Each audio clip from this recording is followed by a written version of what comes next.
Hello again. We have a desk now. We don't have any big stacks of books now. I want to take this time and go over the Read What You Own challenge because I'm going to be doing that, and I am both daunted and excited for the challenge. Last week, I made a video where I went through like 3 massive stacks of books, all the books that I already own. And I realized that the number I had might pale in comparison to some readers on YouTube, but to me, it feels like a lot. So I have decided to start something called the Read What You Own challenge or the Shop Your Shelf challenge. So what I'm going to try to do is finish every book that I already own over the next period of 12 months. And that's a lot of reading. It's like 3 to 5 books a month. I think I have around 55 to 60 books that I haven't read, and I'm going to do it for a couple reasons. The first reason is because I feel really bad that I bought all these books and spent my money and I haven't read them. I feel like they're just sitting on my shelf and going to waste, and I want to read them. I want to experience them. And I know what you're thinking. You're thinking, Tracy, why don't you just go to the library? And I have a reason for that. If I like to own a book, not like a digital book. I like to own a physical copy of a book that I can hold and mark and read. But the other reason is because if I read a really fantastic book, I want to keep it on my bookshelf. So someday when my children go to my bookshelf, they will grab a book and I can say, oh my gosh, I love that book. I read that book when I was your age, or I read that book when I was 25. And then we can bond over it. Some of the videos on this channel are just like audio with some cute little clips of a podcast. That is a podcast that me and my dad do called Looking Forward to a Good Book. And he's in the studio audience today watching the video. But we do that podcast together because we found ourselves always talking about books that we had in common. And we didn't used to read a lot of the same books, but now we do. We actually try to, and we get to talk about them just for fun. That's why I need to have a physical copy of books, because I want to share it. I want it to be like part of my legacy to pass forward to all the generations beyond. Okay, so what is a Read What You Own challenge? It's exactly what it sounds like. It's not that complicated. I've gone through and I've inventoried every single book that I own that I haven't read. And these are books like, they're not just like hand-me-down books. It's books that I have actually gone out and said, whoa, I really want to read this book. And then it's been like years and I have not read the book. So I've gone through, I've taken note, I've listed all of them. You can watch in the previous video from last week. I go through them and I'm very tired and very grumpy, but that's okay.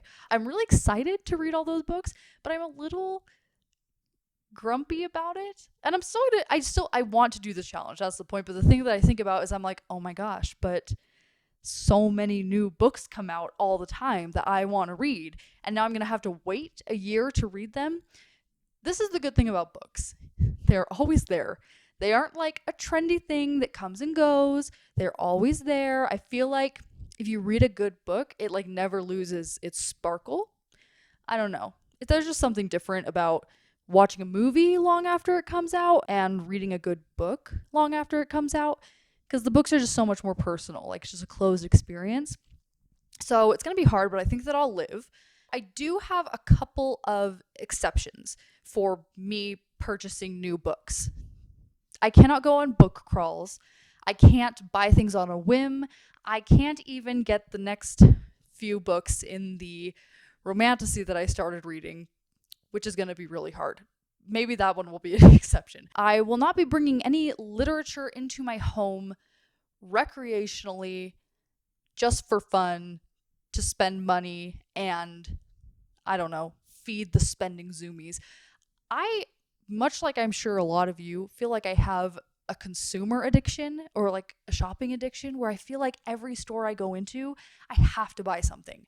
If I'm walking around at the mall and I don't buy something, I feel weird about it. Like, I just feel like I'm always looking for something to buy instead of like, oh, I need something, let me go buy it. You know, it's like the other way around. I am exactly that same way with books. If I go into a bookstore, I mean, obviously, I'm going to be like browsing. I'm going to be like trawling around looking for the next thing that I want to read. Do you know why I have all the books on my bookshelf in the next room? Is because I trawled around looking for something to read and I found it and then I didn't read it. And I just don't want to do that anymore. I want to break the addiction. But there are exceptions. First exception is book club. I go to a book club, sometimes several book clubs at my local bookstore every month. And sometimes I already own the books. Sometimes my dad owns the books. But most of the time I don't have a copy. So I will be purchasing books for book club from that bookstore, no Amazon. So it's for a good cause and it's for a social cause, so it's fine. Another exception is author events. If an author that I know or an author that I'm interested in is coming to a bookstore or to do a conference somewhere near me, and you are like buying a book with a ticket, or you can like get a signed copy at the event, or like that's the book they're going to be talking about, that's fine. I can get those books. I'm not a monster. I'm going to be chill with myself. Chill and disciplined. It's going to be great. So let's talk timing on this. I have about 55 to 60 books on my shelf that I want to read during this challenge. And I want to try and complete it within 12 months. So ideally by June 2026, I will have read all of the books that have been gathering dust, right? Hopefully. That's a lot of reading. The good news is I think that past me has set now me up for success because I have a lot of different genres. I have a couple series books. I have different lengths, different difficulty levels. I feel like I've got a really good range of things to choose from. So I shouldn't get bored there. I should be fine with it. The other thing is I feel like I'm going to lose motivation to read. My reading habits are kind of like up and down, up and down. And in order to like spike myself up again, I'm not going to lie, I have to read like a good romantasy and then I'm like back into it. I have a couple. But just in case I run out or I lose steam altogether and just want to quit and forget about this whole thing, which I can't because it's on the internet now. So I have to do it.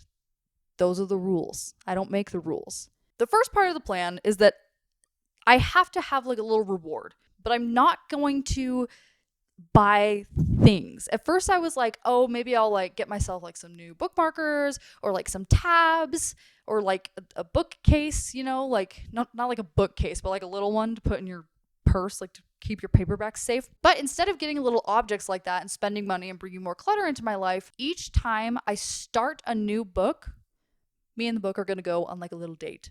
So we're going to like have a picnic, or we're going to go to Starbucks, or we're just going to go to the library or even the backyard with like a cupcake or a nice drinky. We're just going to like make it an experience. So I get to have like a fun little one-on-one with my new book every time I start a new one. So instead of rewarding myself for finishing them, I'm like celebrating when I get to start them. I think that's a great idea. I think it'll be really fun. Okay. I think that's everything. And this was really short. And if you want to do this in your own way, you should. I know that all of us have a lot of books because it's really cool to have a full bookshelf, and it's really cool to like do the book hauls and like show off all the things you got and put it on Instagram. And it's awesome. I love it. We love supporting authors. We love supporting small bookstores. It's great. It's fantastic. But you have to keep yourself accountable and you have to keep yourself in mind. It's like self-care with reading. You're going to look at those one day and have 800 books in your personal library that you haven't read and think to yourself either, ugh, I wasted all that money, or you're going to think to yourself, man, I wish I really had time to read these. Every time I go into a bookstore, I think to myself, man, there's not enough time in my lifetime to read all the books in this store. I don't want to feel that way in my home. I want my home to be filled with the things that I know and the things that I love. And I picked out these books, so it's my responsibility to read them. So we're starting now. I've already started a bunch of them. Oh, so more accountability. Each month we're going to do a reading wrap up like you do.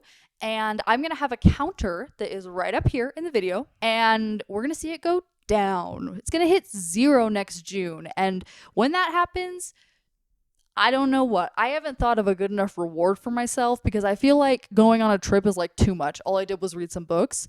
But maybe like, I don't know, like a one night reading retreat or something. Get together with friends.